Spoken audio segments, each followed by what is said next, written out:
CLSA के analyst ने Nifty में जताई गिरावट की आशंका। आइए जानते हैं कि क्या है ब्रोकरेज का अनुमान। अगर जापान की करेंसी येन 137 से 138 के लेवल के नीचे चली जाती है तो निफ्टी 50 में गिरावट आ सकती है। विदेशी ब्रोकरेज फर्म CLSA के एनालिस्ट लॉरेंस बालेनको ने यह अनुमान जताया है। उन्होंने कहा है कि येन के स्ट्रेंथ का असर दुनिया भर में रिस्क एसेट्स पर पड़ेगा। उन्होंने CNBC TV 18 के साथ बातचीत में ये बातें कही। 28 जुलाई को भारतीय समय मुताबिक दोपहर 2:30 बजे डॉलर के मुकाबले येन 139.45 लेवल पर था। निफ्टी 50 19,598 पर था। ब्लैंको का मानना है कि येन के सपोर्ट लेवल से नीचे जाते ही निफ्टी में करेक्शन शुरू हो जाएगा। लॉरेंस ब्लैंको ने कहा, जैसा कि आपने बीती रात रिएक्शन देखा, येन में मजबूती आने पर दुनिया भर में शेयर में बिकवाली हो रही है। इसलिए अगर एडजस्टमेंट होता है और येन में और मजबूती आती है तो हमें निफ्टी सहित सभी रिस्क एसेट्स में गिरावट देखने को मिल सकती है। दुनिया भर में येन का इस्तेमाल रिस्क एसेट्स में कैरी ट्रेड के लिए होता है। बेलेंको ने कहा कि यील्ड कर्व कंट्रोल में एडजस्टमेंट से जापान की करेंसी अपनी प्रमुख सपोर्ट से नीचे चली जाएगी। उन्होंने कहा कि हमें येन और 137 से 138 के एरिया पर ध्यान रखना पड़ेगा। 28 जुलाई को बैंक ऑफ जापान ने बॉन्ड यील्ड पर अपनी पकड़ ढीली करने के प्लान का ऐलान किया। उसने कहा कि वो सरकारी बॉन्ड यील्ड के 10 साल के टारगेट को 0% के करीब रखेगा। BOI के गवर्नर काजुए उइदा ने कहा कि केंद्र बैंक ने 0.5% की सीलिंग को सख्त सीमा की जगह रेफरेंस पॉइंट में बदल दिया है। हालांकि इस कदम के बाद येन में आई मजबूती खत्म हो गई है। इसमें डॉलर के मुकाबले कमजोरी दिखी है।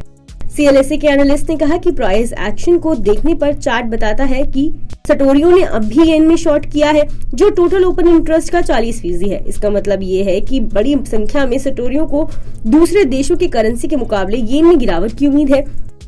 लॉरेंस ब्लैंको का मानना है कि अगर किसी तरह का एडजस्टमेंट होता है तो येन में शॉर्ट पोजीशन का बड़ा रिस्क देखने को मिलेगा। उन्होंने कहा, मेरा मानना है कि ये ऐसा स्पेस है जिस पर आपको नजर रखने की जरूरत है। बता दें कि मनी कंट्रोल पर दिए गए विचार एक्सपर्ट्स के अपने निजी विचार होते हैं। वेबसाइट या मैनेजमेंट इसके लिए उत्तरदायी नहीं है।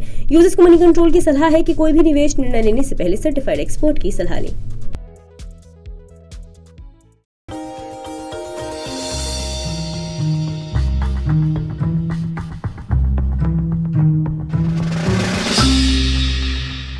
डू यू नो में आज हम बातचीत करने वाले हैं पेंट स्पेस की मेगा कंपनी बर्जर पेंट्स के बारे में। दरअसल बर्जर पेंट्स से जुड़े हुए कई सारे इंटरेस्टिंग फैक्ट हैं, लेकिन सबसे इंटरेस्टिंग फैक्ट पहले तो इस कंपनी के नाम के साथ ही शुरुआत करते हैं, जहां पर इस कंपनी का जो नाम है वो कंपनी के एक्चुअल ओनर लुइस बर्जर के नाम पर रखा गया था। 262 साल पहले इस कंपनी की शुरुआत हुई थी और ये कंपनी जर्मनी से शुरू हुई थी और धीरे धीरे मल्टीपल एक्विजिशंस और मर्जर्स के थ्रू होते होते यहाँ तक की स्थिति में पहुंची है।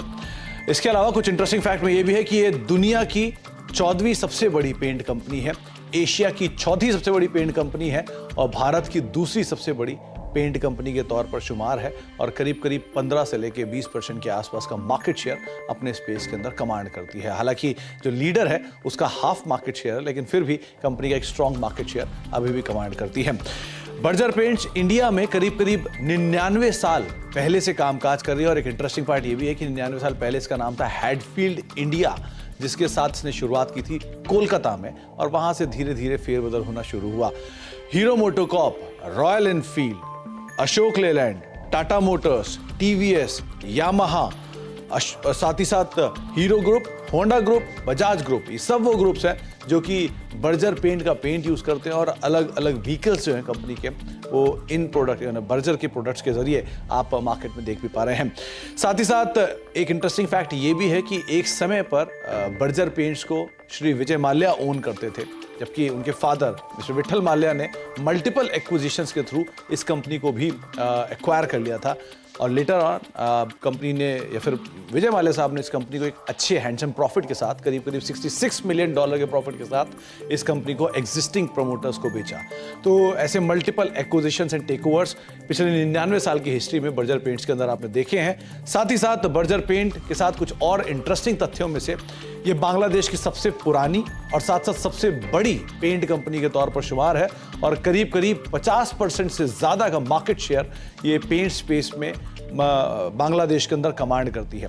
एक इंटरेस्टिंग फैक्ट ये भी है कि नाइजीरियन स्टॉक एक्सचेंज पर पहली पेंट कंपनी अगर कोई लिस्ट हुई थी तो वो थी बर्जर पेंट्स, और ये करीब करीब 50 साल पहले नाइजीरियन स्टॉक एक्सचेंज पर लिस्ट होने वाली पहली पेंट कंपनी बनी थी। तो कुछ interesting fact Berger paints related, लेकिन सबसे रोचक तथ्य कि ये दुनिया की 14वीं, एशिया की 4थी और भारत की दूसरी सबसे बड़ी पेंट कंपनी है। तो कुछ interesting fact Berger paints related, आगे भी कुछ और फैक्ट लेकर आते हैं।